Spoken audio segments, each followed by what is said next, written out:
ଦାନ୍ତ କେତେ କେତେ ବଡ଼ ଏବେ? ଦାନ୍ତ ଜୁମ୍ କରୁଛି। ଗୋଟେ ଦିଟା ତିନିଟା ଚାରିଟା ପାଞ୍ଚଟା ଛଅଟା।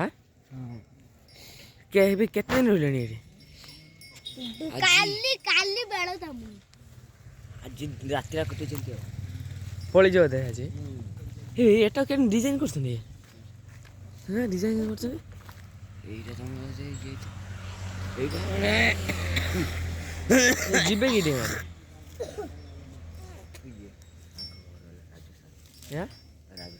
ରାଜସ୍ଥାନ ଲାଗିଛନ୍ତି।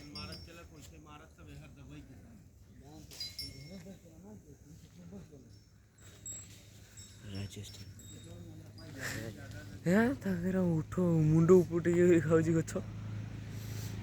ତା ପାଟି ସମସ୍ତେ ପାଟି ଚାଲିଛି। ପକେଇଦେବୁ ଦେଖିବୁ ସମସ୍ତଙ୍କ ପାଟି ଚାଲିଛି। କିଏ ଅଣ୍ଡାଳୁ? ହଁ ଆର ପାଟି ଚାଲିଛି ଖାଲି ସେଇଟା ପାଟି କରୁନି। ହଁ ସେଟା ବି ପାଟି ଚାଲିଛି।